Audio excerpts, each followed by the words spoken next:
So ngani zizima kazo uliza na mwanjira hii leo mtamedu kwamba ichi nditu makhauna kuti kwamba so chipingi koma nditu ichi nchofunikira kuchidziwa zimene zimathangatira kuti minanso zina ziku kwamakhodu wacho kamaenda zimakhala kuti kuziwa kuti tachemukira basi so ndipempha kuti tiyendeni mozi ndikhaudi tikufunsa na mafunso ndona kuti ndoti tizipanga interact tikhaiti kuendera limodzi kufikira pamapeto ndekuti tiyendere ndithu limodzi so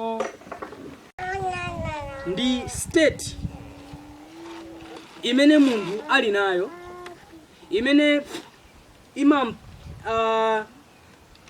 imene imampangisa kunena kuti aphwanye malamulo kapena kuti achite mosemphana ndi malamulo. Komanso munthu yekhayekhayo akukhulupirira kunena kuti chifana kuti chimo ndi state imene munthu ali ndakukhulupiriranso kunena kuti mmene amabadwa iyeyo anabadwa olekana ndi Mulungu okhala kumwamba ndipo mmene anabadwa olekana ndi Mulungu anali pansi pa chani kodi pa chimo. Fundo number 2. Fundo number 3, munthu yekhayekhayo akukhulupirira kunena kuti iye ku chipulumutso chake nde kuti akupulumutsidwa mwa chikhulupiriro chokha basi. Komanso akukhulupirira kunena kuti kulandira kwa mzimu wa Mulungu kapena kwa mzimu woyera kupezeka mmoyo mwake ndichochitika chimene chikuchitika kapena ndifotokozana kuti ndichochitika chimene chikuchitika pa nthawi ina yake kapena kuti ndichochitika chimene chikuyenera kuti chikhoza kuchitika moyo mwake. Komanso sakukhulupirira wanena kuti ali pansi pa lamulo koma akukhulupirira wanena kuti ali pansi pa chisomo. Munthu woyamba amene. Munthu wachiwiri akukhulupirira wanena kuti chimo ndikuswa kwa lamulo. Komanso munthu yekhayekhayo wachiwiri akukhulupirira kunena kuti iyeyu mmene anabadwa connected ndi Mulungu kapena kuti anabadwa ali muchiyanjano ndi Mulungu okhala kumwamba. Ndipo chifukwa kuti anabadwa amene ali mchiyanjano ndi Mulungu wakumwamba ndiye kuti mwina inafika nthawi yake imene chinake zinasokonekera ndiye pakali panopa ningati akudikirira kapena kuti wapasidwa nthawi ali ndi period yonena kuti either akonze kazikhale bwanji kena kuzikhala nena kuti period jezakhala kuti yatha basi zatha either azakhala kuti ali uku kapena ali uku. Komanso akukhulupirira nena kuti chilungamo kapena kuti chiyero chimabwera mwachikhulupiriro ndi ntchito. Komanso akukhulupirira nena kuti kulandira kwa mzimu woyera ndi process imene kwena kuti ichitike. Komanso akukhulupirira kunena kuti sali pansi pa malamulo okhuzana ndi zinsembe koma ali pansi pa malamulo 10. Mwamba maganizo anthu awiriwe. Yes, so I think mafana kuti tinyamukire pamene popo anthu awiri akuganiza motero nde kuyamba kwathu I think kuti zimveke bwino nkhani yokhuzana ndi chimoyi I think tiyambe ndi kunena kuti titenge kunena kuti dziko lapansi kapena kuti munthu mtundu wa anthu katilekeza kuchokera pa Adamu tione kunena kuti tikamuyang'ana munthuyu ifeyo timuyike kunena kuti munthuyu ali ndi nthenda, ali ndi akudwala, ali ndi matenda. Ndefana kuti ali ndi matenda akuoneka kunena kuti ndi munthu osokonekera kwambiri, ndi munthu ujonena kuti zimene akuchita nzoti simungathe kuzifotokoza kuti mwina ndi izi zokha, amachita mosiyana-siyana. Nthenda yake tingoyerekeza munthu achabwino ngati mene anaperekera example mu study yapita ija ena popereka comment amanena kuti tingoyerekeza kuti munthu akudwala HIV and AIDS. Ndeterekezere HIV and AIDS imene timanena kuti ndi gulu la chani la matenda. Ndeti khoza okay ka virus ko kali mu system ya munthu ndeka kumapa kakumazionesera mosiyana-siyana. Mwina siku ina khoza peza wana kuti adwala chifini, siku ina yakhoza kuti akudwala akuzodwala cancer, siku lina adwala nthenda ina. Ndeti kamona munthu timuonera kuti akudwala, timutenge kuti ndithu munthuyu akudwala nthenda. Now ngakhale munthuyu akudwala nthenda, nthenda iyi tipatse kunena kuti dzina yake ndi chani? Chimo. Now ngati tayipasa kuti nthenda ya munthu imene akudwala ndi chimo, imene ndiye kuti khauti tapanga substitute HIV and AIDS uja, ndiye kuti tiwonana kuti munthuyu ifana kuti akudwala akuzindikira kudwala kwakeku akusakasaka thandizo. Ndemene akusakasaka thandizo akumayesa njira zosiyana-siyana kuti apeze chani? Apeze bwino. Chifukwa chani akusakasaka thandizo? Ifana kuti amadziwa nawo kutengera ndi ife anthu timaziwa nena kuti chimo ndila bwino ndiloipa. Mmene timaziwira ife ndiloipa. Nawo ifana kuti timaziwa kuti chimo sila bwino. Nde munthu akamasakasaka njira kapena kuti munthu akumasakasaka njira kunena kuti athawane nalo chimoli. Nawo tikawerenga Bible I think tikhoza kuwerenga Ahebrew chapter 12 verse 14. Ahebrew chapter 12 verse 14 Bible likuti bwanja Ahebrew 12 verse 14. Ena apeze yo Matthew chapter 5 verse 48. Ahebrew 12 verse 14. Londoni mtendere ndi anthu onse ndi chiyeretso chimene akapanda ichi palibe mmodzi adzaona Ambuye. So Bible ina kuti londolani mtendere ndi anthu onse ndi chiyeretso, pakuti akapanda ichi palibe amene adzaone ndani? Ambuye. Tingowerengera tu 5 verse 48 Matthew.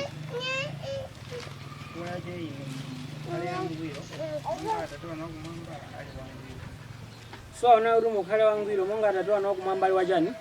Wangwiro. So munthu amene akudwalayu nthenda yake chimo ndiye kuzindikira kuti Mulungu amadana ndi chani? Chimo.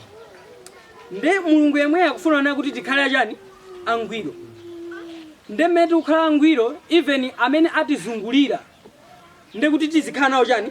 Bwino. Ama mwanjira ina nde kuti munthuyu akuziwa zonsezi kuti mbuye wake amafuna izi kapena amafuna kuti amini ine ndikhale motere zonsezi amaziwa. Nawo chifukwa cha chizwiso chimenecho enda akuziwisisa momveka bwino monga fotokozera pa Ahebrew pajaona kuti ngati munthu safikira pa chimenecho ali pamene atazapite kumwamba ngati palibe ati palibe.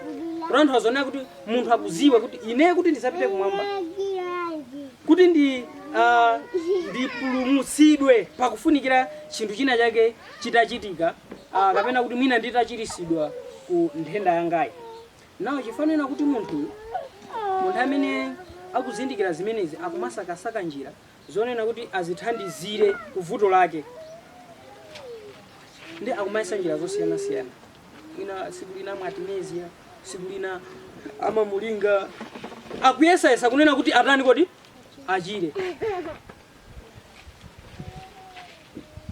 Now tipitirize chifukwa cha njira zimene zikumasakidwazi. Tingoperekera example ina imene olemba wina adaifotokoza. Kunaona kuti panali munthu wina atatha kuziwa zonsezi, koma nkaona onena kuti ngakhale Mulungu amafuna onena kuti anthu likhale olungama, koma iye kwa nthawi yayitali adayesesa mmene akhoza kuchitiramo, koma sadafikire kukhala otani kodi olungama. So adayesa kuganiza kunena kuti zikhoza kutheka kunena kuti amene akundichimwisa ndi anthu amene anditani andizungulira, kapena amene ndikumatani kodi ndikumakhala nawo. Nawo chifanena kuti adaganiza kunena kuti zikhoza kutheka kunena kuti anthu amene andizungulira ndi amene akumanditani akumandichimwisa. Chifanena kuti cheni cha vuto lake chanala sakuchitani kodi sakuchiziwa bwinobwino. Nde akunena kuti tiperere example yoonekiratu. Watenga mtengo mwachisanzo 3 meters. Nde kuti anapeza means kunena kuti eneyo I think best way imene ngapange nditalikirane ndi ndani ndi anthu. Sina nganthu I think akhoza kuti bali ka influence kena yeka meka umachitika kuti ine ndisipeze kuti ndi mu condition ifa. Ndikudabwa onena kuti ndakhala ndikuyesesa kwa nthawi yayitali koma sindikufikira pa chimene Mulungu akutani akufuna yeye. Ndeke nako anakwera pa mtengo ndi thupi umene wotalika 3 meters kuti asiyane ndi anthu awawa ngati kuti asamayankhulana ndi anthu akuchimwisa. Ndebe amene paja anakhalapo ndithu. Nde kuti kandi zinthu amampasira zokudya chani china chonse amachita, komano nde kuti anthu aja suti amayankhulana nawo ngati kuli kupasirana makhaona kuti azipasirana eza pa zingwe. Nde kuti patapita nthawi anaona kuti I think ndiwonjezerebe, nde anaonjezera mamita. Kuonjezera mamita, nkumaonjezera mamita, nde tingoyelekeza kufika 30 meters. Nde kuti kwa nthawi yayitali adazichita zimezi. Nde kuti mvula igwe ingakhale dzuwa ligwe, koma iye amakhaona kuti ali pati chimene amasakasaka akufuna kuti akhale ndi chani kodi chiyero. Kapena kuti vuto limene akudwala lija atani kodi athane nalo. So njira imene anazaona kuti mwina nditapanga imene inthangatira. Chifukwa chani? Chifukwa anthu amene andizungulira akuoneka kunena kuti mwina akunditani kodi akundichimwisa. Nde ingakhale anapanga zimezija anatenga nthawi zaka akupanga zimezija, koma ngakhale panapita ndithu zaka zambiri adapezabe kunena kuti ingakhale anali yekha omepa, koma chimene chinali mwa iyeyo kapena kuti maganizo even oyipa amene mwina amabwera mwa munthu oloka kuti kaonde anzako kauliwekha, anaona kuti ingakhale wakhala nthawi yayitali omepaja zimenezo sizinamuchokere. Mwa njira ina chimene amachisakasaka amamva kuti sanachitani sadachipeze iye. Njira zimene chifukwa cha vuto limene munthu akudwala, chifukwa cha vuto limene anthu ali nalo amasakasaka njira kuti mwina ndipangeze kuti mwina zitani kuti zindithangatire. Now tikapita m'Baibulo kuti tiyambe kusakatula nkhani yokhuzana ndi tchimoyi. 1 Yohane chapter 3 verse 4. 1 Yohane chapter 3 verse 4. Bible kuti bwanji? Verse 4. Yense wakuchita tchimo achita kusayeruzika, ndipo tchimo ndilo kusayeruzika. So ana kuti yense wakuchita tchimo achita kusayeruzika. Pa tchimo ndiye kutani kodi kusayeruzika. Yense wakuchita tchimo achita kusayeruzika. Muchizungu akuti bwanji? Verse 4. Whoever commits sin also commits lawlessness, and sin is lawlessness. So wakaonena kuti kuti uchimwe anyway pali ma version angapo imene ndi vision yanji NKJV, New King James. King James version. Authorized therefore kuzana kuti whosoever committeth sin transgress also the law, for sin is the transgression of the word of the law. Now tikaitenga ngati mmene kumvekeramu nde kuti munthu achimwe akwena kuti atani aphwanyira mulo. aphwanyira mulo ngati sana aphwanyira mulo sana chimwe Sara chimwe. I see. All right. Chabwino. So, ndi understanding imene yoweza tukupita nkati mwa lesson yathu. Ndi understanding imene kunena kuti ngati chimo munthu akutengedwa kuti wachimwa ifana kuti waphwanya lamulo. Tanthauza kuti ngati sadaphwanya lamulo ndi kuti sadatani, sadachimwa. Imene yomvekera transgression of the law. Yeah, of course kuti kodi law yake nditi. I think it is one. Komano point ndona kuti tikunyamukira amene popo. Ndi maganizo amene akhoza kukhala kubwera koyambirira munthu kawerenga verse lili kodi limene lili kuti sin is the transgression of the law. Now, tisesereke tuone kunena kuti tiyambe ndi Yesu. Yesu nkhani adaifotokoza kuti bwanji. Nkhani adaifotokoza kuti bwanji. Marko chapter 7 Marko chapter 7 verse 18 kulekera 23. Marko chapter 7 verse 18 kulekera 23. 18. Ndipo ananena nawo, mutero inunso opanda nzeru kodi? Kodi simuzindikira kuti kanthu kalikonse kochokera kunja kakulowa mwa munthu sikangathe kumudetsa iye? Verse 19.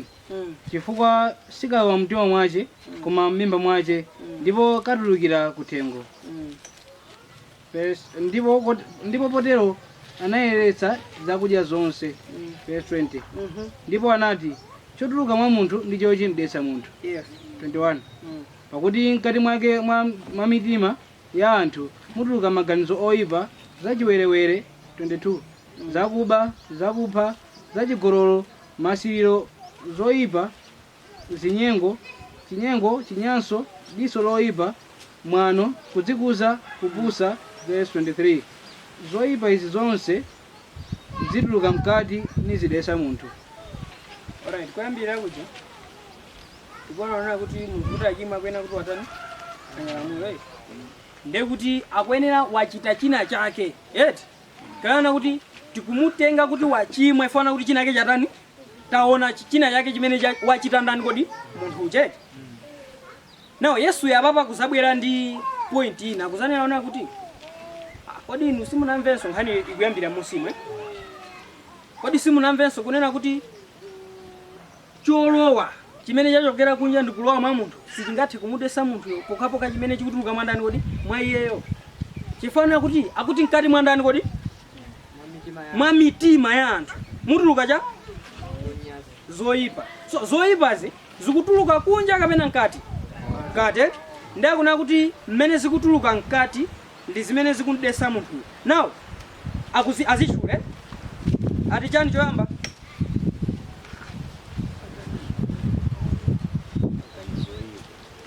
maganizo oyipa. Zachiwerewere. Zakuba. Yes. Chini masiriro china zoyipa, zinyengo, chinyanso, diso loyipa, mwano, kudzikuza, kupusa. So ndekuti zonse zimene zikufotokozedwa apazi zina ingakhale mwina sizidachulidwe zimene zimakhoza kutuluka mwandani kodi mwa munthu. Ndakunena kuti zimene zijazo zimatuluka mkati mwandani kodi mwa munthu. Mkatimo akuti not just mkati yayi koma mujani kodi kati mwa mtima mwandani kodi mwa munthu ndi mmene matuluka zinthu zimene zichazo kapena kuti zinthu zimene zimachokera kumene koko ndezikachoka kumene koko zikatuluka kunja kuno sopano zimaoneka monga makala ziwaonekera kuti kakuba kati chani Now tonaona kuti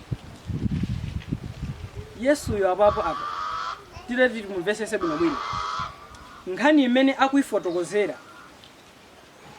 mukuona onena kuti chimoli akungoliyang'ana pa zimene zatuluka kapena akuyang'ana kuti nkhani itu ikuchokera mkati kapena akungoyang'ana kuti mwabasogolera mwachino.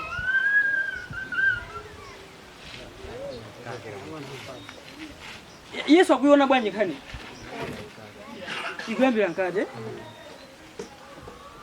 mwanjira ena ndekuti ngati ikuyambira mkati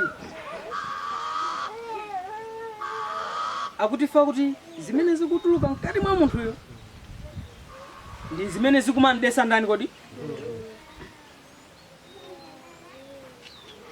Alright, tipitirize kuwerenga Yohane.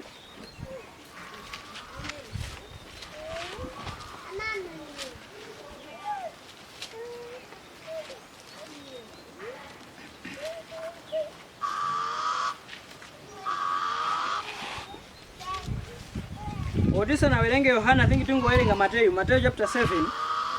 Werenge Matthew chapter 7 verse 15. Matthew chapter 7 verse 15. 15. Yang'anirani mupewe aneneri onyenga. Amene adza kwa inu ndi zovala za nkhosa koma mkati mwawo ali afisi olusa. 16. Mudzawazindikira ndi zipatso zawo. Yes. Kodi achira mpesa paminga kapena nkhuyu pamtula? Yes. Verse 17.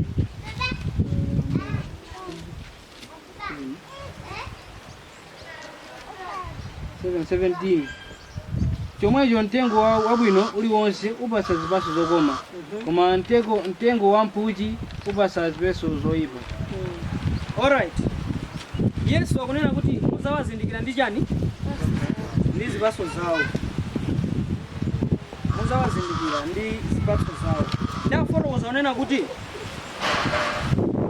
pakuti mtengo wabwino uberekanso zipatso za chani?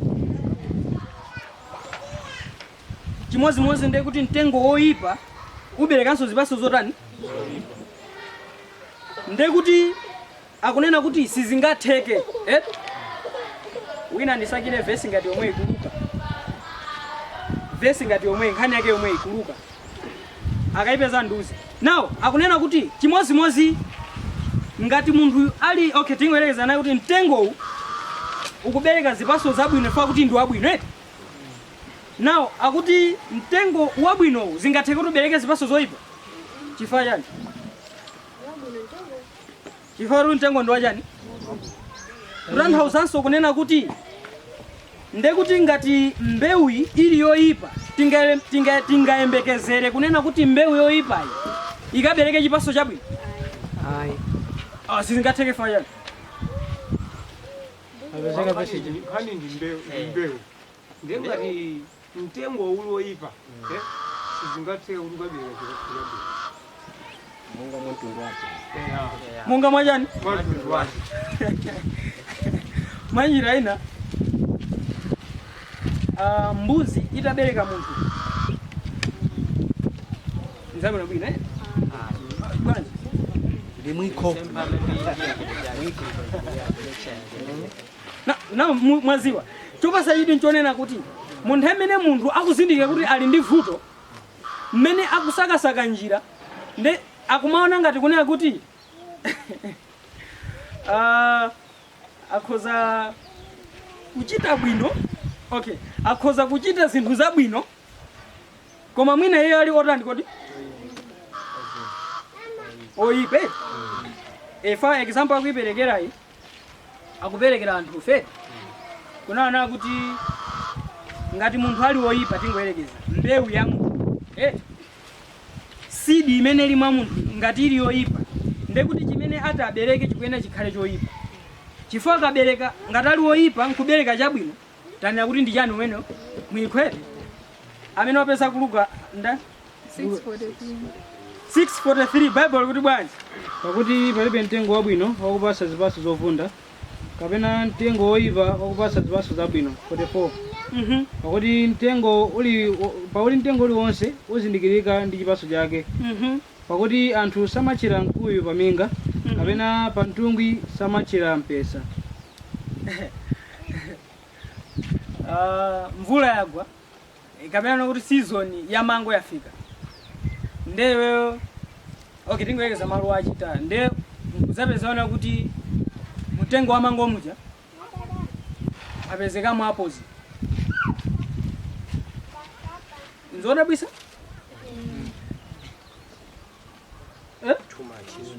Now Yesu akunena kuti verse 43 akuti cha verse 43 pakuti palibe mtengo wabwino wakupasa zipatso zovunda kapenanso mtengo woyipa wakupasa zipatso zabwino. Kutanthauza is 100% impossible. So sizingatheke yayi. Now ngati inu munganena kuti zingatheke ndekuti you are going against your master because akuyankhula ndi Yesu kuna kuti no asogoleni. I know you. I know you. So it's 100% impossible. It's 100% impossible. Anyway, now muona nena kuti Yesu akupereka my example onsewa kuti anthu ove tikathe kumvesesa kapena na kuti tikathe kudziwa ndi kuzindikira the real problem kapena na kuti cheni chimene chikutivuta kapena kuti chili vuto lathu ndicho cholinga chonena kuti tikathe kupeza njira zabwino zothanirana ndi vuto lija chifukwa kaonena kuti sudadziwe vuto lenileni kapena kuti sudamvesese bwinobwino za vutoli chimene chingachitika nchonena kuti ukhoza kumangopanga beat about the word kodi the bush. Yeah, so tengo oyipa sungabereke zabwino chimozimozi wabwino sungabereke zoyipa. Now tipitirire Yohani chapter 8. Yohani chapter 8 think tingoyambira 32 verse 32 ndipo muzazindikira choonadi ndipo choonadi idzakumasulani.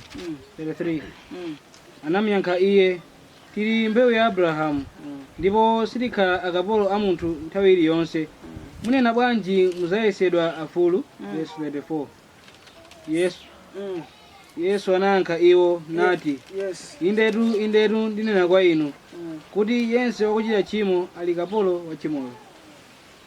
Verse 35 nkhani ikuyokera mkati mwa munthu. Now ndimafuna nena kuti tikupita pa Yohani chapter 8 pa tinyamukire limodzi pa verse imene tinawerenga ku Marikochi. Zinthuzi ndekuti titati tiziyambe kuzilonga ndekuti choyambirira chimene chikuchitika mkati mwa munthu ndi chani?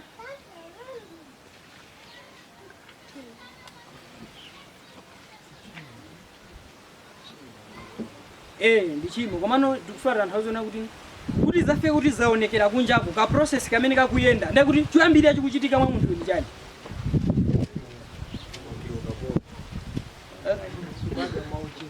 Ena kubada wachimwe ena tiwagwidwa ukapolo ena kuti maganizo mtengo omwe nafundo oyipa mtengo oyipa.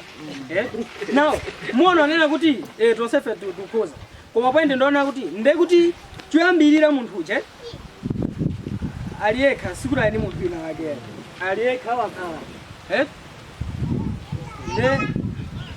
ali nyumba ati ndaoganiza kapena kuti mkatimo mukubwera kachani kodi maganizo ena ake ndemene kubwera maganizo aja. Okay, mukuza kwacho kuti maganizo achokera mtima.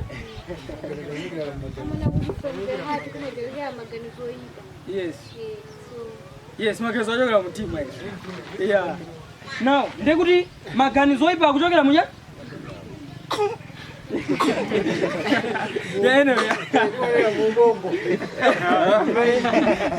Alright, yeah, yes.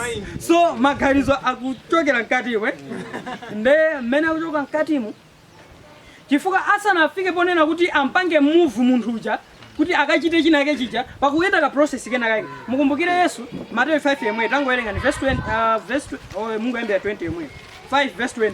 First anapereka something interesting pa Matthew 5 hiyo zimene zimene zilipasekanizo mene akufotokozera mavesi onse amene tawerengawo kuti Yesu imene amafuna atitanthauzire nchachikulu kwambiri imene tikuyenda tichimvesese. Matthew 5 verse 20 Bible kuti wanji pakuti ndinena ndi inu ngati chilungamo chanu sichuluka choposa cha alembi ndi afarisi simudzalowa konse mfumu wakumwamba. So akunaona kuti ngati chilungamo chanu sichiposa cha alembi ndacha na kutanthauza naye kuti tikapezeke kumwamba mukimvesese kuti tikalowe kumwamba kuti tikapulumuke akuti chilungamo chathu chikuyena chipose chanda. No, chilungamo cha alembi ndi cha afarisi tikuchiziwe na akunena kuti ife tiposere pati. Now verse 20 ayi Mungu werenga 21 Bible kuti bwa munamva kuti kunenedwa kwa iwo akale usaphe koma yense wakupha adzakhala wopalamula mlandu. Yes. 22 koma ine andinena kwa inu kuti yense wokwirira m'bale wake wopanda chifukwa adzakhala wopalamula mlandu ndipo amene azanena ndi m'bale wake wopanda pake iwe adzakhala wopalamula mlandu wa akulu koma amene azati chitsiru iwe adzakhala wopalamula gehena wa moto. 23 yes. chifukwa chake ngati uli kupereka mtulo wako pa guwa lansembe ndipo pomwepo ukakumbukira kuti m'bale wako ali ndi kanthu pa iwe. 24 Okay, pitani 27 munamva kuti kunenedwa usachite chigololo. Yes. 28 koma ine ndinena kwa inu kuti yense wakuyang'ana mkazi kumkumba pamenepo watha kuchita naye chigololo mtima mwace. Okay, so muona kuti zonse zimene Yesu Khristu akuzifotokozapo tikapereka example ya kunena kuti munamva kunanenedwa Mose usachite chani chigololo. Ukachita chigololo sizili bwino ndakunena kuti koma is more than that so kungomuyang'ana ndikukhumba wafunsira nkaziyo ngati nkazi yonso zoti iwe kani mkazi wakuziwa nde uliweka wina ake akuthangatira kuti mwakuti ngati akuti watani wachita chigololo koma mkazi yonso unamfunsire yayi kutanthauza nena kuti munthu kuti afike kuti wachita chigololo nde kuti action imene ikuzaoneka foroza libani mukathamu ungoyang'ana ngati kuti ndikathamu kena kake koma akuyang'ana ine bigger wati kodi ine bigger picture kapena ndanthauza kuti tikayang'ana nkhani ya chimo tisayang'anire pakagilasi kena kake kang'ono kachipeso kungoyang'ana no tikuyena tikhale ndithu ndi bigger mirror chifukwa Yesu akutipasa challenge kunena kuti no chilungamo chanu chikuyena chipose alembi ndi afarisi kungoganiza mkazi yosakuziwa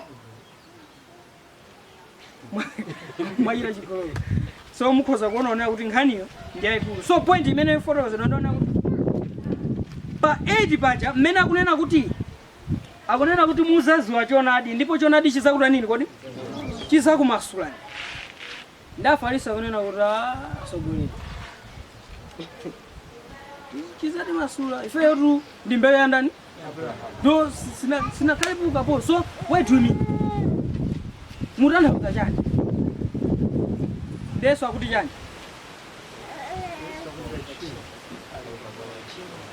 yese wakuchita chimo ali kapolo wa chani kutanthauza nena kuti munthu amene china chake chikuchitika mwa iweyo anapereka example kunena kuti kodi kapolo mwachisanzo ana Israeli anagwidwa ukapolo anali ngati akapolo kuchani kodi ku Igupto kodi amachita zimene iwo amalakalaka atachita si akuti amaphula njira za chani which is akanakhala kuti pa sangazipange zimenezozo and example ambiri tinaonena kuti munthu akaona kuti ndi wantchito amagwirisidwa kapena kuti amachita zinthu zimene mwina samalakalaka atatani kodi atachita koma amazichita. Nawo Yesu akunena kuti yese wakuchita chimo ali kapolo wa chimo nde mmene Yesu amanena kuti muzaziwa choonadi ndipo choonadi chizakuta nini chizakumasulani. Nkhani chasamamvesesa muchimene Yesu amafotokoza za chimo iwo akuzipanga akuziganizira ku munthu sopano no as I feel we are the children of Abraham even according to the promise so no that's not fair pena pake sogoleri make it clear. So Yesu akaza no yense wakuchita chimo ali kapolo wa chimo ndekuti kwamakhaonera kuti ukuchita chimo amakhaonera kuti pali wina ake amene akukutani kodi akukulamula kuti asogoleri mfuna mpange zakuti now powa kuti chani nkhani yomweyo 7 verse 14 Aroma 7:14 pakuti tidziwa kuti chilamulo chili cha uzimu koma ine ndili wathupi wogulitsidwa kapolo wa uchimo. Okay. Now Paul muone akugwirizana ndi ndani kodi? Yesu. Pa Yesu anena kuti munthu ali pachani kodi? Pa ukapolo. Ndi akuyenera adziwe ndani? Choonadi kuti amutani? Amasule kuchani kucha? Ukapolo kucha. Now Paul akunena kuti pakuti ndiziwa kuti chilamulo chichacha chabwino changwiro koma ine ndine wacha wathupi ogulitsidwa. So Paul ndi Yesu akususana kapena akugwirizana kunena kuti vuto ndi chilamulo ngati koma vuto ndi chani?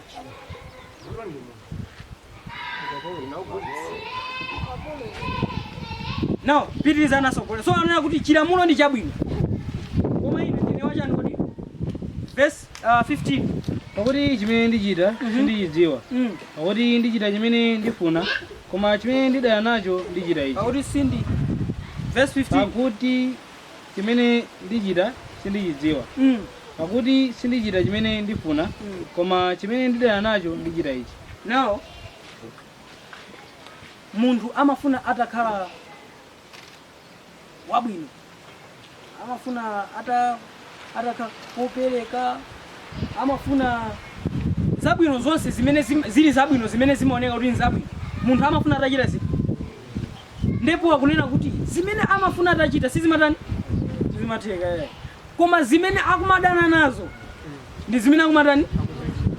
16 akuti chani? 16. Koma ngati ndichita chimene sindifuna ndivomereza nacho chilamulo kuti chili chabwino. So ngati ndikuchita zija zimene sindikuzifuna zija chilamulo chabwino bwino. 17. Ndipo tsopano si ine ndichichita koma uchimo wakukhalabe mkati mwanga ndiwo. Now so akunena kuti uchimo umene uli mwandani? Mwa ine. Taibwerezani. Akuti ndi umene kutani? Taibwerezani verse. Ndipo tsopano si ine ndichichita koma uchimo wakukhalabe mkati mwanga ndiwo. So uchimo uli chani? Mkati mwa inuyo ndi ndani kodi? Ndi ine. Now uchimo umene uli mkati uja, now mkati mwake paja ndi muti? Muchamu. Mumene mukuchokera chani? Kutanthauza onera kuti amene akuma sosi ya zijazi mkulu wake nduti? Now ali mkati mwa ndani kodi? Mwa munthu. Now akunena kuti so if that is the case fa ine numafuna ntamachita chani kodi? Zabwino. Komano sindikumachita yaya. So ndi uchimo umene uli mkati mwa ndani mwa ine ndi umene verse 18 akuti bwa pakuti ndidziwa kuti mkati mwanga ndiko thupi langa simukhala chinthu chabwino pakuti kufuna ndili nako koma kuchita chabwino sindikupeza.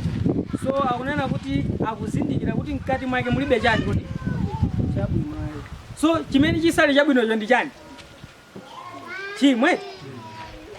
Now chimene chili mkati mwake chicha ndi chimene chikumalamulira chani kodi? Moyo wake.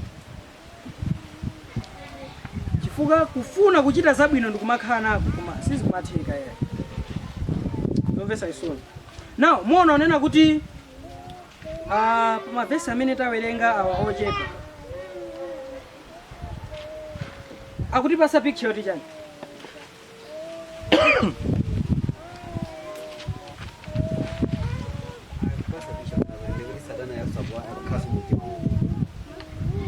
Akutipasa picture yona kuti Satana khala muti pa house yake ndani ndinu asogolera amenewo. Ena tikuti bwanji? Komanso utipatsa ganizo yonena kuti tikanena chimo ndi china chake chimene chili choposa kuphwanya lamulo, ndi china chake chimene chikuchokera mkati, chifukwa kutengera ndi mmene Bible lafotokozera kumayambiro kuja 1 John chapter 3 verse 4 kunena kuti chimo ndi kuphwanya kwa lamulo. Komano tikuona mu statement ya Yesu Khristu imene ikunena kuti chimo actually limachokera mkati and ukakhala zoti chimolo likakhala luchokera mkati umakhala kapolo at the end umakhala kapolo wa chimo. Wagonjezeraso Yesu swakuonetsera kunena kuti kuba kuchita chigololo pakusirira kumana ndi zotsatira za chimo limene lili mkati. Komano kubako kunena kuti ineyo ndikuba Yesu sadabwera kuchapanga chimo kubako wanabwera kuchapanga chimo chimene chimapangisa munthu kuti aziba. Ndiye ndikuona kuti Yesu context yake ndimene pamene zala mozi zikupanga tiru ndi zotsatira za chimo zimene kuti usabe usachite chigololo. So ukakhala kuti sunachite chigololo chifukwa lamulo langokuza chonde sizilonda kuti chamkati chachacho limomo ndipo chikufunika thandizo loposa kungozula kuti usachite. I think in verse 17 tikafunza kuti zimene timaonesera kunja actions ndizipaso za chimo ndekuti kuti zisaonekere ndekuti chimo wafana makometa tinadumpa verse 17 nje yakwaloma 7 nje amene kunonesa bwino kuti sine likupanga zinthuzi koma chimo lili mwandani mwa ine ndimene likupanga zinthu manje aina zonse zija tafotokoza kuti kakuba kakutani zikuchitika fa cha chimo limene lili mwandani kuti mwa ineyo. So chachikulu ndi chimo chendi chane so kwa chimo sikungophwanya lamulo chabe mfusa mfusa kabya mfusa oh so mwati chimo lingati drive amene akusogolera kudase tiye kutikaje. Alright chabwino mtengo wabwino umabereka so zipaso zorani ndekuti nawo funso limene ndikufuna kuti tinyamukire ndilonena kuti ndekuti ife anthu kuti mabala ndi chimo kapena chimo timachita kulichita ngati ndisosi ya chinthucho singakachitenge china kwake kuti takulakale tenechitire ndikungobwera fonowe asogolera kutero akuti chimo timabadwa nalo akulu ena tikuti bwana funso ndati chimo kodi timabadwa nalo kapena timachita kulichita kuti panopa kuganiza kuti ine ndifuna okay wachita china chake nde I think mukuvesesa funso right ndikoza kugwiza nawo awo kuanthawi zina munthu matha ngati makowa amatokhala ndi mwana kuti mwina amulera bwino nawoza kuti nthani yake wadani wapochola ambachita zoti ndekuti munthu ndekuti khala kuti zoipa zinapo zoti action ako zikuchita kale komano ife kwina makakamizika chinthu china chake kuti achichite chimene sizingatheke komano chimene chaonekera ndi kuti chimene ana chili mkati mwake chimene sanaphunzitsidwe chimene chikuonekera kumapeto. Komanso ungopereka chitsanzo china tikhoza kuona zoti mwana akakhala ndi wang'ono kwambiri even oti sakudziwa chilichonse chimene chikuchitika mwina ndi chakudya then watengako chakudya ichi jofuna umpatse mwana wina you see kunena kuti mwina mwana uja akhoza kumakana kenako kumakaniza komano mwina sanamoneko wina aliyense upanga khalidwe ngati limene lolo kutanthauza onera kuti mwanayu amakhala kuti akamabadwa ndi chimo Mwayamuna kwa mukolo wake.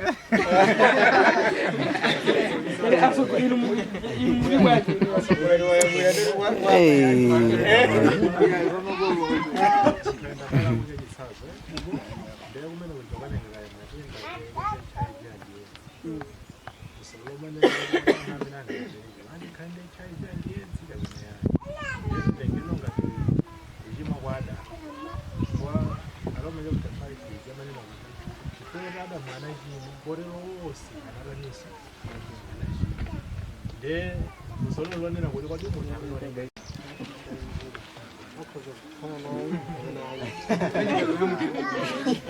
koma tingo like chisazo chimene kunena cho ticho sepo kuti kaya pala chipatalanisi kuzozo kuti mwanayo atani atenga tendayo moyo wamakolo wake mwene ngobwa atwala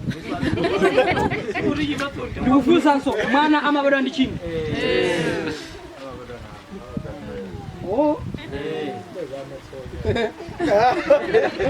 kuti tingolekeza mwana wabadwa ndekhola lakeli ndilabwino ndithu ndesu wabwera kodi mwana apulumutsidwa asapulumutsidwa chifukwa chakholakera bwino kholo lendera bwino chifukwa chakholakera ndekuti chifukwa sinagalizipemphera mwana akasi chimo sili kulowa kumwambatu ayi koma mukatimu izimpempherera mwana akholola ndekuti kholola chipulumutso ndani cha mwana of which tidziwa kuti chipulumutso chili ndani mwa Khristu yekha according ndi Bible amene utani kufotokozera ndesitingapange conclude kuna kuti chifukwa cha kupemphera kwa kholo kwapangitsa kuti mwana atani apulumuke penda mfululizo zimene zilipoya pali vesi imene pawanafotokoza imene kuti mkazi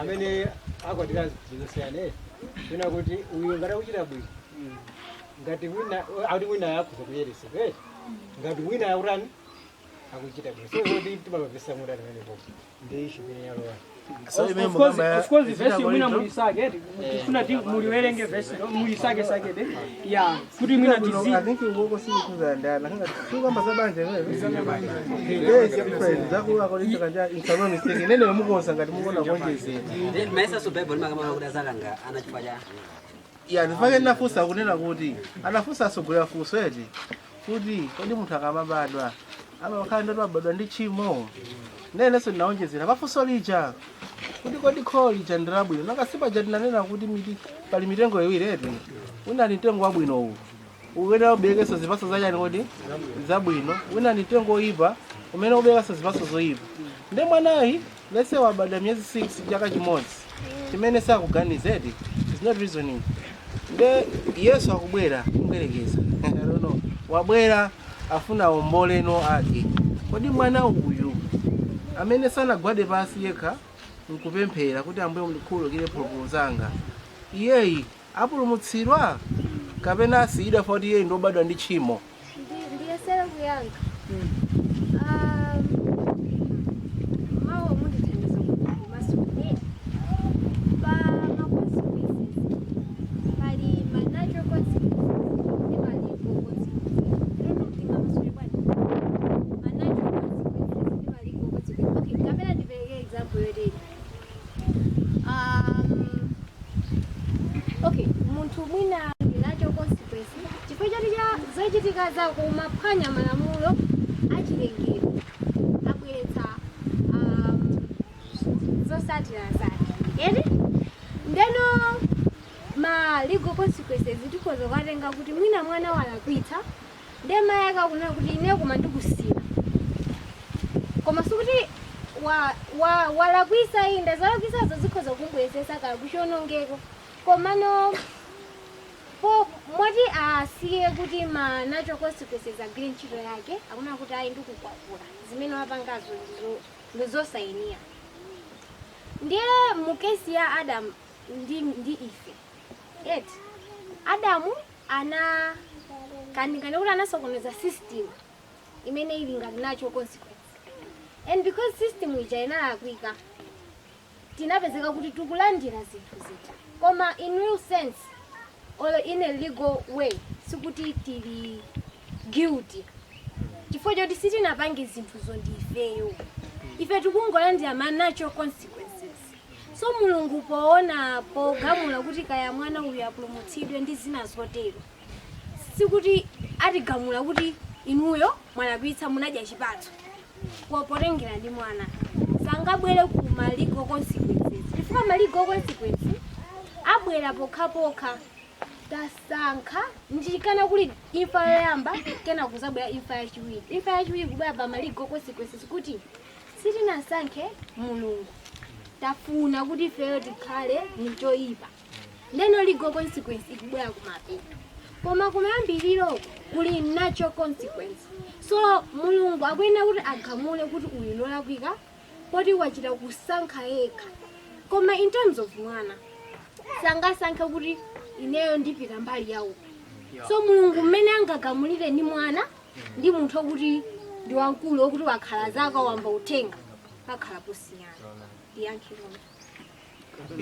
kongwelekeza kuti munthu amene wabadwa kuzi seyo tachita china yacho tani choyipa koma chifukwa kuti azi maada choti akusankha iyeyo zoti wabadwa kunyawa kuzidziwa sakuzidziwa endi mulungu ngati ali wachisomo zinthu saziyang'anira zimaso athu timatani timayang'anira ife ndife anthu timaweruza kodi ndi vuto limene ife tikuliona osati chinthu chimene chili chenichenicho. Nde ndimafuna ndingoyikirapo lingelo lina kuti sundukhala ndi lingelo izozo ndikupereka chonchifuna kuti according ndi mmene mulungu anapangila review mwa Khristu kuna kuti mulungu ndi ndani, koma chikhatika muyang'anira kuti mulungu akuchita izizi ifuna kuti wakhala pampando muchilone kuti ukunyawo kumachitika zoyipa. Ndiye kuti chinthu icha tena kuti salvation it's according kuna kuti transgression of what sin, koma mulungu vuto sakuliyang'ana ifo kuti anthu akuchita zoyipa koma akuswekera chinthu china chake, of which ndi life of what Christ or God himself, mulungu iye mwini. Ndeno chimene chikusokera mwa anthu mungafotokozera kuna kuti ngati pali kapolo kapolo akukhala ifoti pali ndani mbuye, ndiye mbuyeyo munthu amazindikira the end. Mulungu anapereka chinthu chabwino chimene munthu amazindikira. I think anawerenge kuna kuti no pamene ukukula uzindikirebe kuna kuti uli ndi vuto mpaka nokadziwa kuti ndiyenera ndipite side iliyo iyi, komano kwa mwana mosapitira kutali sindi kudziwa bwinobwino according ndi chiweruzo chako, komano ndi zimene zavumbulutsika mwa Khristu Yesu zikuoneka kuti mulungu alinako kuthekera kopulumutsa mwana uja or even asanachite chani kapena kuti akupulumutsa munthu uja osati chifukwa choti wawerusa makolo mone, koma kuti akutengera chilungamo cha vuto la wanthu. Ndiye kuti vuto la anthu tamvetsetsa pona kuti sikuti feyo ndi tokha tangopeza kuti tadana ndi mulungu, koma ifoti mwa ifeyo mukuswekera china chake chimene chikupangitsa kuti munthu adzitani adzichimwa, of which ndi mzimu wa ndani wa mulungu. So mwina kuonjezera kwina so gasinzanga mwini nthawi nkhawa imakhala kuti tsona 30 minutes ndeyo usiku amataya. Okay, ndimangoganizira penet zimandipasa picture ya mwina kankhani ya transgression ya law ichedi fambuye musemo mwina takhati umangokhani kuti chimo ndikuphwanya chani kodi lamulo ndifua chake pena inapapeka chisanzo kuti titakhala tifuna timuone mmene moyo wa Eliya unaendera pena pukhapaja pamene Eliya anathawa kuja ndukabisala. If someone was to compare to kuti tizigwise ntchito mu chilamulo ine ndimaona kuti Eliya samene upita kumwamba iya. Alright, mmene Mose anachitira kulimenya dandali chakawiri atazidwa kuti angolili yankhula kwauzana Israeli unena kuti inu chifukwa cha ine. You remember those instances. Mwinaso wena sida kaganizira kuti mulungu anakafika pomuonetseraso kuti kumakana nakupita na Israeli ndoti kodi ndoyoyo, koma chifukwa choti mulungu mmene akumuyang'anira no munthu kapena mujati manena kuti the bigger picture imene mulungu akuonetsera munthu muntima sopano fa mutima fadukhani chimwe chachokera muntima mmene muja mmene akulionetsera ndimene mukubweretsa difference ya maonekedwe kapena kusiyana kwa kuti timvetsesa kuti I think mulungu sinkhani yongoswa lamulo koma ndi cheni chimene chikupangitsa kuti uswe lamulocho. Alright, so takhala komanso maganizo amene timapereka ndithu ndiona ndokhulupirika. Now tikabwerera kuja kumene tinayambira kuja nde kuti kufikira apapa munthu atakufunsani kunena kuti asogoleri chimo ndi chani, inu muyankha kuti bwanji? Leo musemeke leo kuna asana okay ani ngaforoza ndi kumubika chimo sije mene ndi kuchita choipa mono chimene chayambika kale ndisanachita choipa chija chimo imambika mbali budo ndi mbali wanga amene ndabadwa nawo state ya uchimo ndakuti ndikuyenda kuti mulungu konze malingaliro angawo kuti no understanding ino yaje yero ikhaleso yenzeka ndio na rafusa kuti mfuma bado ni malingaliro Kimafuna ndonjezerewe. Okay, mundive Efeso 2 verse 3. Amene ife tonseso tinagonera pakati pawo kale mzilakolako zathupi zilakolako ndipo inu anakupatsani moyo kukhala munali akufa ndi zolakwa ndi zochimwa zanu. Verse 2 zimene munayenda mukale monga mumayendedwe a dziko lapansi lino, monga mwamkulu wa ulamuliro wa mlengalenga wa mzimu wakuchita tsopano mwa ana akusamvera. Verse 3 amene ife tonsenso tinagonera pakati pawo kale zilakolako za thupi lathu ndi kuchita zifuniro za thupi ndi za maganizo, ndipo tinali ana amkwiyo chibadwire monganso otsalawo. kuti tinali ana amkwiyo Chibadwire.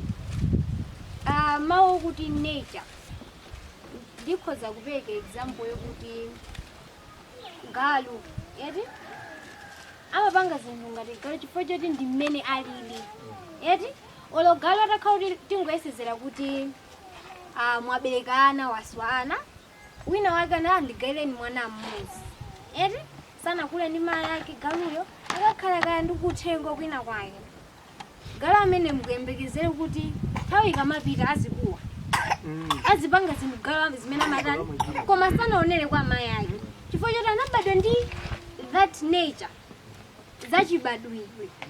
So chimo ningati ndi chibadwidwe ndi chibadwidwecho chimakuthandiza kuti uziganiza zolakwikazo chimathandizira ndi chibadwi. I don't know kuti kachichwa ndingezimawachi komano nature ndi imene imabweretsa maganizo oyipa ameneno timakhala nawo.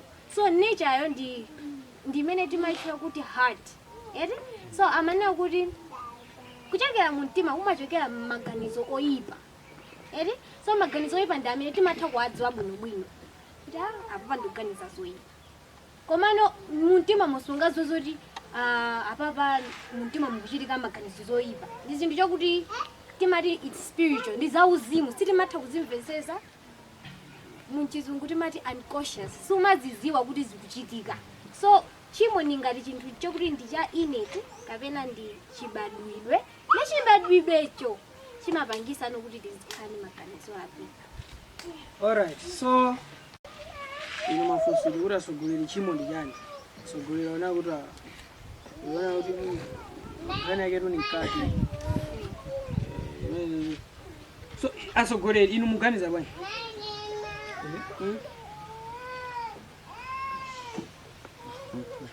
Utafunsira kuti chimo ndi chani? Nimetawerengera. Nimetukuwerengera.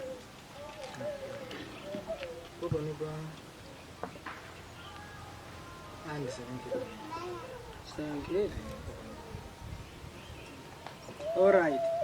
Tiwerenge Masalimo chapter 14:2. Komanso 3. Masalimo 14 verse 2. Komanso verse 3.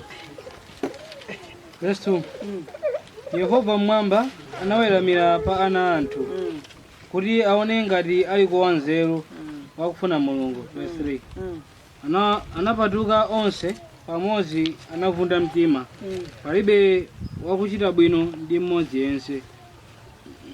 Verse 4 kodi onse ochita zopanda pake sadziwa kanthu?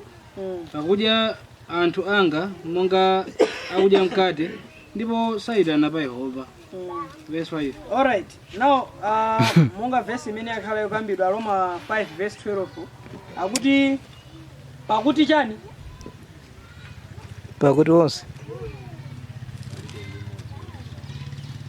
Auri chimo inalowa chani? Dziko lapansi kupera mwandani kodi? Ndani? Now, ine ndikufunsa ina sogolera. Kapena kuti tifunsana sogolera ili apa. Ife chipaso tinadya napo? No, itawerenga ndi. Kotero imfa inafikira anthu onse chifukwa kuti onse anachimwa. Okay, so akuti onse anatani? Anachimwa. Tonse ndife otani? Ochimwa. Inu koma chipaso munadya napo? Simunadye? Koma kuti ndinu otani? Inochimwa. Zovuta. Now, akumalizisa kuti chani verse 13 pakuti kufikira nthawi ya lamulo verse yo ata? Nimeona ngarana kumvera choteronso kuti kumvera kwa muntu mmozi. Verse ine. Anyway. All right. Mwanjira ina so izo apa kupitiza ndi kufotokoza zonena kuti kufikira nthawi imene lamulo laperekedwa akuti uchimo unali chani kodi unalipo verse 13 now ife chipatso sitinadye nawo koma tikuwerengedwa otani ochimwa. Now ngati tikuwerengedwa ochimwa koma chipatso sitinadye nawo, Masalimo chapter 51 verse 5 Bible kuti cha 51 verse 5. Onani ndinabadwa mphulupulu ndipo mayi wanga anandilandira mzoyipa. Verse 6. So unena kuti ndinabadwa mphulupulu ndipo amayi wanga anandilandira mchani kodi mzoyipa. So munthu amene tabadwa akunena kuti tikubadwa otani kale kodi nkhani yake ndi yomwe ija linalowa kwa munthu ngati kodi mmodzi koma tonse tikuwerengedwa olungama. Ndi chifukwa Abrahamu akunena kuti adayesedwa olungama chifukwa anatani kodi adawerengedwa mwa njira ine chizungu icho chikutero akuti adatani kodi adawerengedwa. Aroma chapter chani amene Aroma chapter chani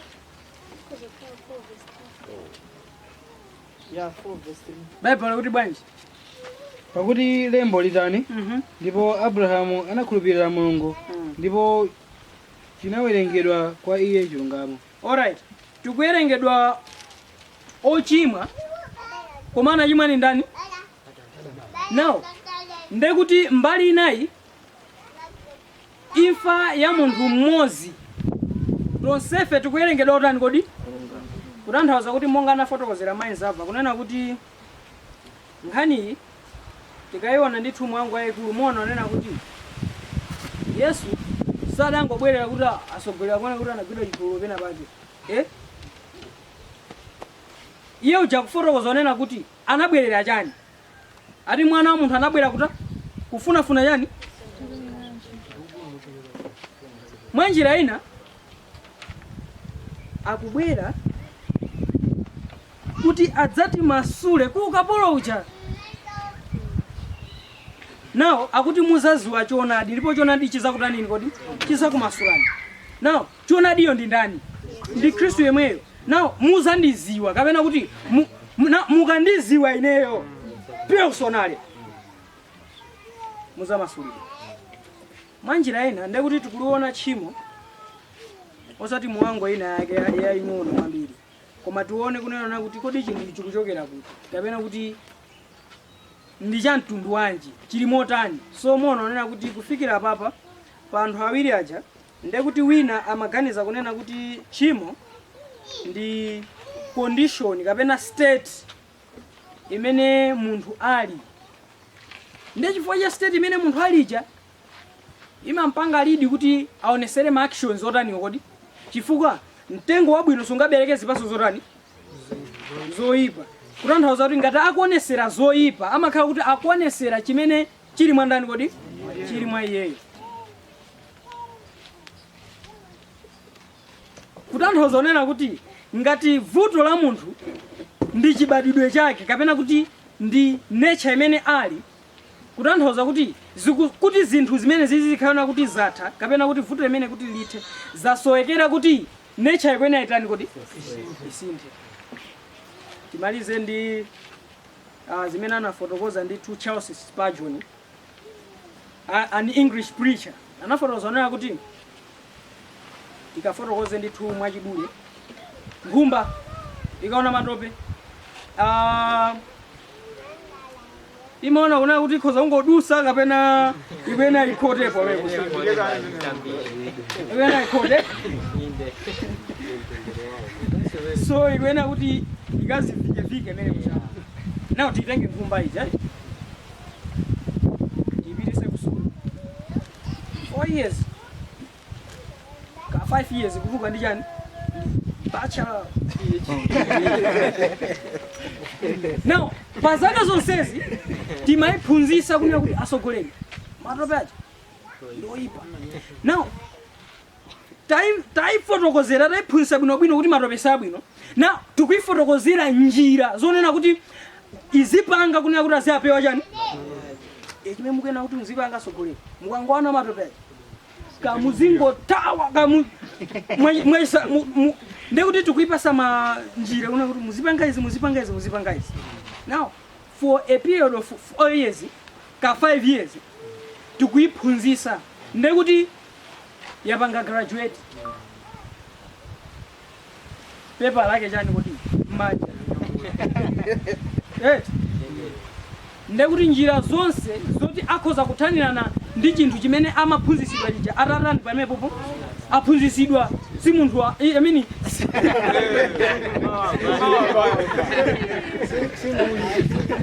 no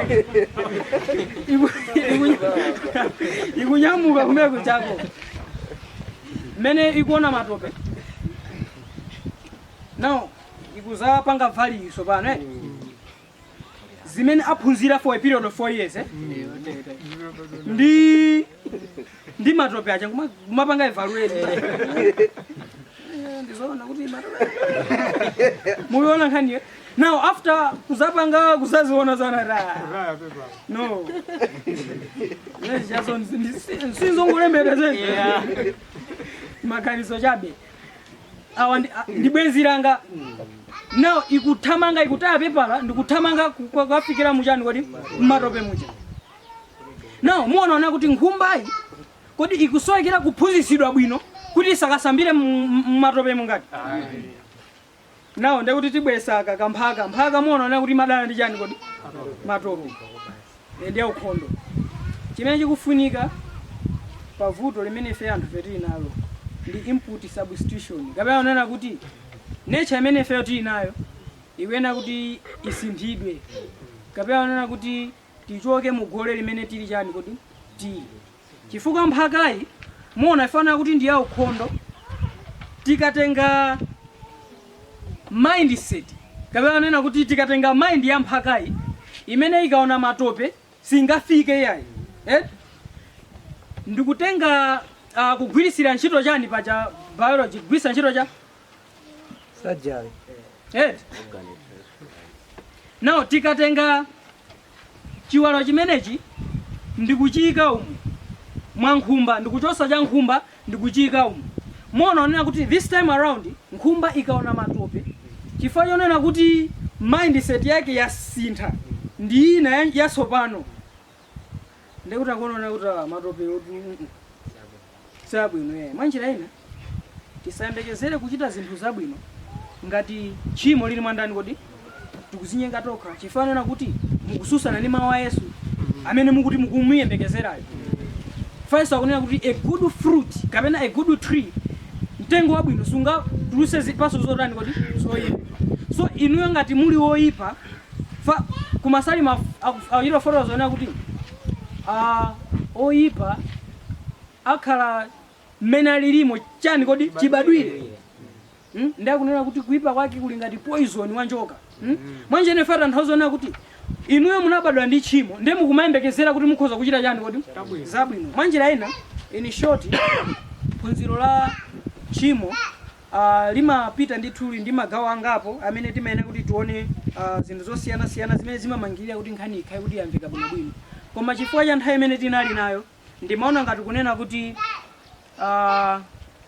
I think chimene chikufunikira chimene chili chosowekera kwa munthu chonena kuti nature ya munthu ikena kuti isinthe monga Yohani chapter 3 Nikodemo atapita usiku uja anamuza kuti akuyenda kuti akatani kodi akabadwenso mwatsopano so tidabadwa ndi nature imene tili nayoyi ndeso akunena kuti iwe kuti ukapezeke mu ufumu wa Mulungu kuti chilungamo chako chipose cha Alembi ndi cha Afarisi ukena ukabadwe mwachani kodi mwatsopano nde kuti tikabadwa mwatsopano tikhala munthu wachani kodi nature imene titi tikhale nayo ikhalanso yachani kodi so timalize ndi 2 Korinto 5 verse 17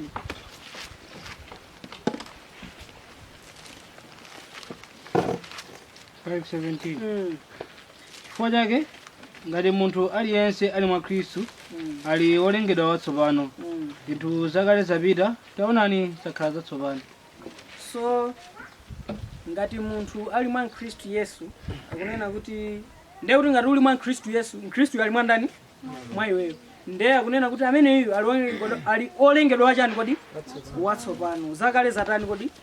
Zapita. So tikhala munthu watsopano. Ndiye kuti zijazi zakuthupi zija sizikhala ndi mphamvu komanso ulamuliro pachani kodi? Pa moyo wathu this time around tikhala olengedwa watsopano. So ndikukhulupirira kuti kufikira pasindikukhulupirira ngati pali mafunso. Yeah, so I think you have concluded it. Yes. Kwa Kaini munapezeka kuti iye anaukiwa. Pamene Abel anali fotokozemorana panayi kuti abereka wina kuti umeja yake yakutotonali But tengo mozi unabeka zipasa zilizosiyana. Tatu ngatiso pali ena. Oh, okay. Kuti ngama soja ndambiri. Yes.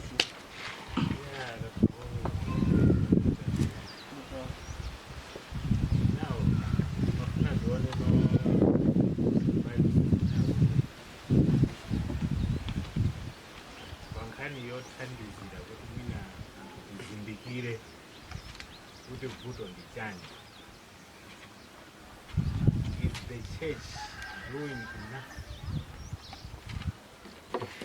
kuti kuthandizira kuti anthu azindikire kuti what is the problem, because titati tione the church is just dealing with consequences. Wachita tchimo lonyazisa apita pa Bible. Is our church really doing enough to address the real cause ya kuchimwa ukuku kumene timaona ma consequences pamwamba apa? And how should we advise the church ipanga address?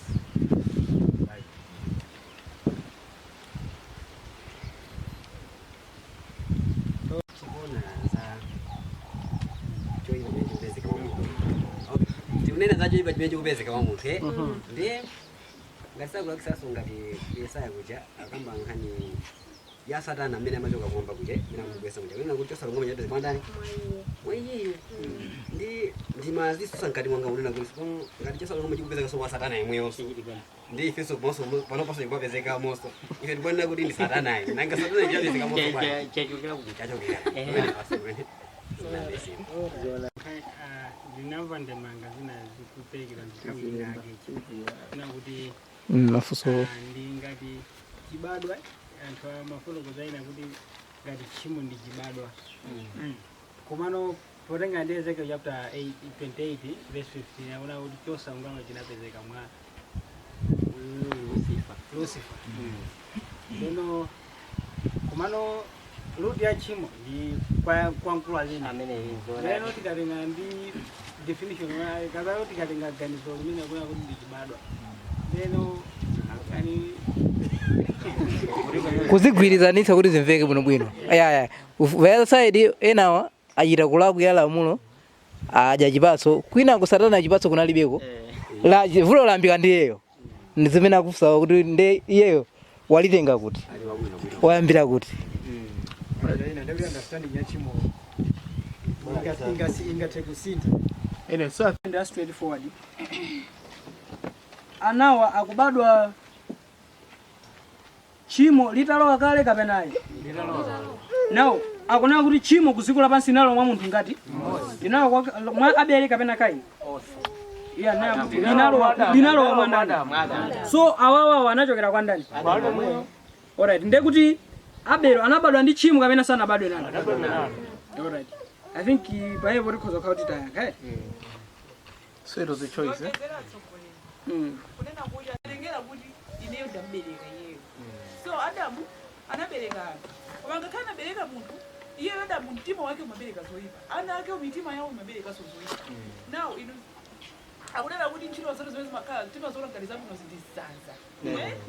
So tikamona munthu kuti awawa ndi abwino apo khala kuti tina ndi tinato akuyesera kuchita mangati mwawo itu chimo chimene ndipo ake mseche zimakhala nsanza the only chinthu chichi chabwino the character of Christ naye zimene matipanga kukhala bwino so ndimene timaona ngati tabwino ali misanza kale ponse pamoyo so ndimafuna pene kuti ziyang'ana zinthu zimosiyana komati pala anthu ena amakonda za mulungu ena sazikonda eti zimakhala kuti kodi chikhumbokhumbo cha mtima wathu chili kuti eti tikufuna kudziwisisa za mawu a mulungu ndeti ngati tikufuna kudziwa zambiri mulungu satipasa zambiri zitithandizanso kuti tifike pa level yosiyana ndi munthu wokuti sakukhumbira kudziwa zambiri so because ndechifukwa cha chimene chocho ndi zimenenso chimakhala ngati chikwasiyanitsa kuti uyu akukhumbira zambiri uyu akungoziona kuti zizizi zapa izi asi ndikufuna kulimbana nazo ne mmene angaziwire wokuti sakulimbana nazo ndokuti akulimbana nazo kukhala kuti ani maso kugwiritsa ntchito anali ndi mwayi olandirako uphungu kuchokera kwa mulungu zinangotengera kuti iye atamva chimene mulungu wamufunsa anachitapo chani chifukwa zinali zothekera kunena kuti akanasusika mmene amapanga plani yopanga zonsezi chankufikapo chosamoyo zonsezi zinali zonena kuti chiziwiso anali nacho koma chimene anapanga chimangofanana ndi zimene zinali zotheka kuti akanakhoza kupanga chisankho choti ndazuzulidwa izi ndimene anditani ndisiye ndi chimodzimodzinso mmene timakhalira muzochitika monga mmene ndemanga yaperekedwa posachedwa kunena kuti pali ena muzochitika zake zomwezo mu maphunziro ake omweomwewo wina ndikumvesesa kunena kuti komadi tu ndizona ndikulakwika kupanga izi mmene wina akamachoka zithera pati pomwepo akamayamba stepe akuyamba stepe ya chibadwidwe yomwechi nde tingayankhe motero kunena kuti anthu anabadwa amene anabadwira onse ofanana koma pakuchita anasiyana chifukwa kuti wina anamvera khalidwe la winanso anamvera khalidwe la wina ndi chifukwa chake akuoneka kuti ali mbali ziwiri zosiyana ndi nsanza kapena kuti ndi amaliseche nde akufunikira kuti avekedwe chilungamo cha ndani kodi kukapereka nsembeko ndiye kuzindikira vuto lakelo ndi amafuna azikakamiza sana kuti mulungu wangoyankha kutengera ndi mmene iyeyo wachitira basi usatiso mulungu wangopereka mfundo. Yes, funso lachiwiri this case ndiye kuti chechi akufotokoza mipingo mipingo imene timayiziwa kuti kakuli Seventh Day kakuli CCP kakuli now ikupanga address the real cause kapena kuti now I think mwina kuyankha kwake kwa straight tikhoza kufotokoza kuti mwina mmene timapangira deal ndi ma cases osiyana ndimaona ngati timapanga deal ndi mmene tikumvesesera ifana kuti tikamamvesesa kuti chimo ndikungochita china chake chimene chaonekera kunjako nde tikamapanga deal ndi chimenechi